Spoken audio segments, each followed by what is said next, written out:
नाम के एक भक्त हुए पंढरपुर में। अच्छा, चोखो मेला जो है ये कोई मातृ गर्भ से इनका जन्म नहीं हुआ। तो चोखो मेला जी जो थे, इनका जन्म कैसे हुआ? देखो प्रेम की अवस्था सुनिएगा। इनके माता पिता वे एक ब्राह्मण थे। तो विप्र कुल के दो दंपति दोनों नित्य एकादशी पर श्री पंडरीनाथ भगवान का दर्शन करने जाते थे। एक दिन की बात, पंडित जी के मन में आया कि हम श्री पंडरीनाथ भगवान का भोग लगाने के लिए कुछ आम ले चलें।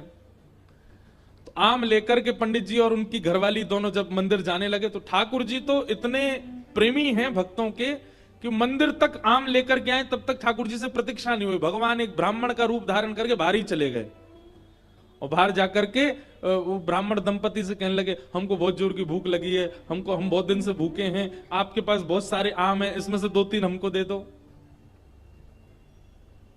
तो विप्र दंपति ने सोचा कोई बात नहीं, 2-3 आम इनको दे देते हैं, बाकी धो धा के फिर पंडरीनाथ जी का भोग लगा देंगे। लीजिए लीजिए भैया, आप लोग पाओ। अब जैसे ही ब्राह्मणी ने आम दिया, पंडरीनाथ भगवान जिस रूप में आए थे उस रूप में बढ़िया प्रेम से फल पाने लगे। लेकिन वो क्या करते, थोड़ी देर तो आम चूसते, पूरा आम नहीं पाते, थोड़ा सा उसमें छोड़ देते और फिर ब्राह्मणी की गोद में ही डाल देते। और महाराज आधे आधे आम चौंके और चौंक करके उनकी गोद में डालते जाएं। बेचारे ब्राह्मण देवता एक दूसरे, दंपति एक दूसरे को देखने लगे, बोले कि ये क्या कर रहे हैं? बोले कोई बात नहीं। 2-4 आम पा करके और उच्छिष्ट छोड़ छोड़ करके उनकी गोद में ब्राह्मण तो चले गए। अभी दोनों दंपति सोचने लगे कोई बात नहीं, 2-3 आम बचे, इनको धो के पंडरीनाथ भगवान का भोग लगा देंगे, और ये जो आम ये हमारी गोद में छोड़ गए, इनको बांध लो, कोई जानवर या कोई जीव मिलेगा उसको दे देंगे। अभी इनमें आम बचे हैं, कोई जीव खा लेगा। जैसे ही दोनों आगे बढ़े तो ब्राह्मण तो थोड़े आगे चले गए, पत्नी धीरे धीरे पीछे आ रही थी। तभी उसको अचानक इतना भार लगने लगा, वो जो उसने झोली सी बनाई थी, जैसे उसने देखा मेरी झोली इतनी भारी हो गई, खोल करके देखा तो वहीं एक नन्हा सा बालक था। उसी का नाम पड़ा चोखो मेला।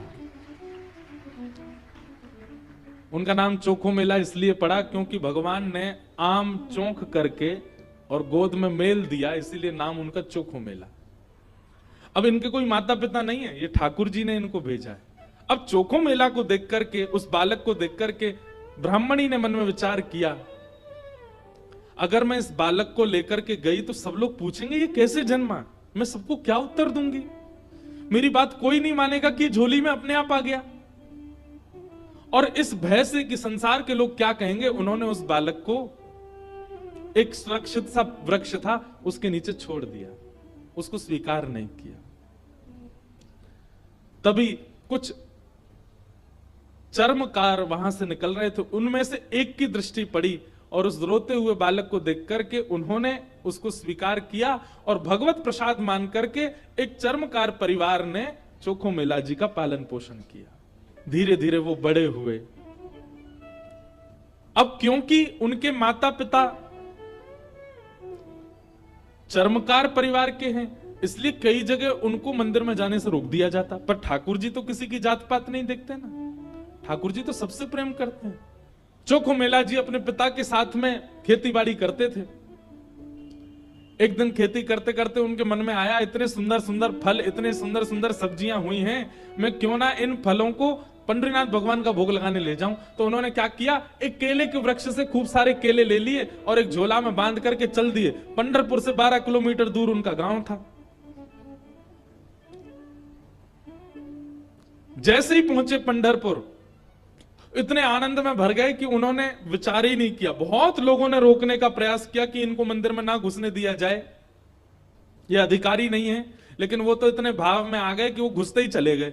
और जैसे भीतर पहुंचे महाराज, लोगों ने घेर करके चोखो मेला जी को पीट दिया, बहुत मारा।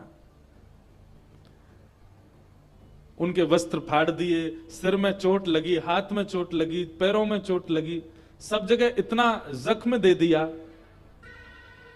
चोखो मेला जी रोते रोते वापस आ गए। पंडरीनाथ भगवान को भोग नहीं लगा पाए। शाम का समय चोखो मेला जी अपने सब घावों को, जहां जहां से रक्त निकल रहा था, साफ कर रहे थे और गुस्सा कर रहे थे।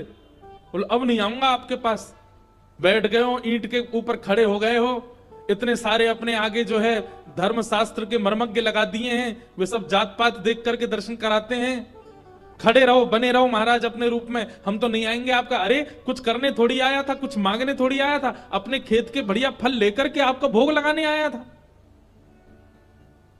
इतने में ही श्याम सुंदर पीतांबरी पहने चलते हुए चोखो मेला के पास प्रत्यक्ष प्रकट होके आ गए और चोखो मेला के पास आकर के गले में गलवैया डाल करके बैठ गए। ए चोखा, नाम ही भगवान उसको चोखा बोलते, ए चोखा तू इतना उदास क्यों हो रहा है? बोले उदास, इतना पिटवाया हमको, हाथ पांव सब तोड़ ताड़ दिए हमारे, और अब मेरे घर आ गए हो, मेरे गले में गलवैया डाल करके बैठे हो, ये सब लीला क्यों करते हो आप? वहां क्यों नहीं रोका आपने सब पुजारियों को, पंडाओं को, ये सब ब्राह्मणों को? ठाकुर जी बोले देख चोखा, वे सब मुझे पूजते तो हैं, मेरी सेवा तो करते हैं, पर मुझको पाषाण मानते हैं, मुझको मूर्ति ही मानते हैं, और जो मुझे पाषाण मानता है ना, उनके लिए मैं पाषाण ही रहता हूं। उनके लिए ना मैं बोलता हूं, ना मैं हंसता हूं, मैं बस एक टक खड़ा रहता हूं, ना मैं खाता हूं, ना मैं पीता, कुछ नहीं। तू तो मुझे पाषाण नहीं मानता ना, तू तो मुझे साक्षात ठाकुर जी मानता है, इसीलिए तो अपने अपने अपने बगीचे के फल लेकर के मेरे पास आया। वहां बहुसंख्यक पाषाण मानने वाले लोग हैं, इसलिए मैं उनके सामने बोला नहीं, एकांत में जब तू आ गया तो मैं तेरे पास आ गया। चल चोखा, अब तू मुझे अपने अपने आंगन के फल खिला दे। अपने हाथों से सुंदर छिलका उतार उतार करके श्री पंडरीनाथ भगवान को अपने हाथ से खिला रहा है चोखो मेला। भगवान ने 2-3 केला पाए, और 2-3 केला पाने के बाद में भगवान बोले ए चोखा सुन, अब मत खिला, अब बाकी के जितने बच्चे हैं ये सब मेरी पीतांबरी में बांध दे। चोखा बोला वहां जाकर के पाओगे, सारे मेरे सामने ही पा लीजिए ना, आप बांध करके क्यों ले जा रहे हो, यहीं प्रेम से पालो। पंडरीनाथ भगवान बोले अरे मैंने अपना तो पा लिया, ये बाकी के तो मैं पंढरपुर में रुक्मणी जी बैठी हैं, वो भी भूखी हैं, उनके लिए ले जा रहा हूं, उनको जाके मैं पवा दूंगा। आज चोखा तेरे ऊपर इतना प्रहार किया ना सबने, तेरे ऊपर इतना अत्याचार किया सबने, इसलिए मैंने और रुक्मणी जी ने आज भोजन ही नहीं किया, हम दोनों भूखे हैं। अब मैंने तो पा लिया, अभी रुक्मणी जी के लिए ले जाऊंगा। भगवान अपनी पीतांबरी में केले बांध करके पंढरपुर आ गए, और पंढरपुर में आकर के रुक्मणी जी को पवाया।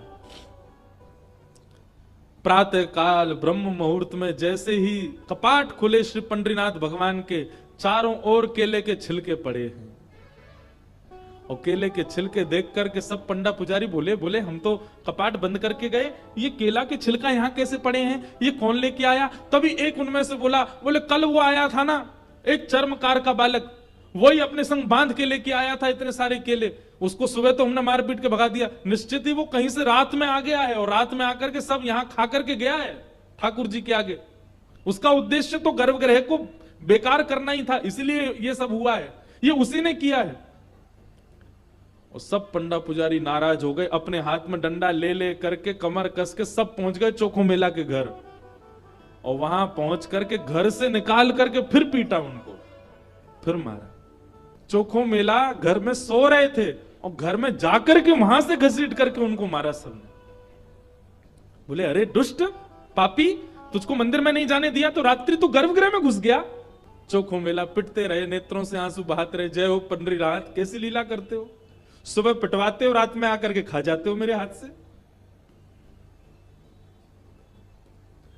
लेकिन अब की बार श्री पंडरीनाथ नाराज हो गए। पंडा पुजारी सब अपना काम करके चोखो मेला के साथ थोड़ी हाथापाई करके सब जैसे ही वापस आए, पंढरपुर में श्री पंडरीनाथ भगवान के मंदिर के मुख्य द्वार सारे अपने आप बंद हो गए, और भीतर से ठाकुर जी ने ताला लगा लिया, लॉक कर लिया, बंद हो गए ठाकुर जी मंदिर के अंदर। सबने अथक प्रयास कर लिया, लेकिन एक भी द्वार नहीं खुल पाया।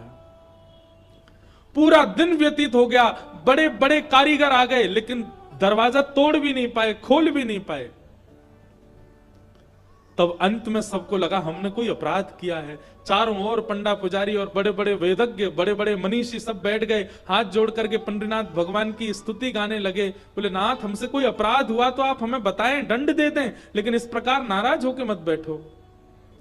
तभी मंदिर के भीतर से भगवान ने रुग्ण स्वर में, रोते हुए स्वर में भगवान की आवाज आई।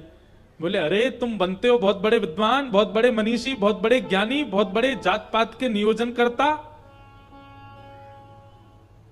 मेरे भक्त का अपमान करते हो, मेरे भक्त को मारते हो, मेरे भक्त के साथ दुराचार करते हो,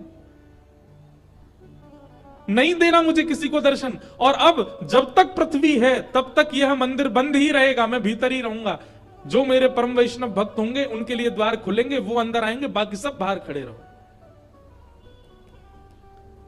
वैष्णवों ने प्रणाम करके कहा, नाथ ऐसे नाराज मत होइए, आप बताइए हमसे क्या अपराध हो गया है, उसका प्रायश्चित कैसे होगा, कृपा करके बताओ।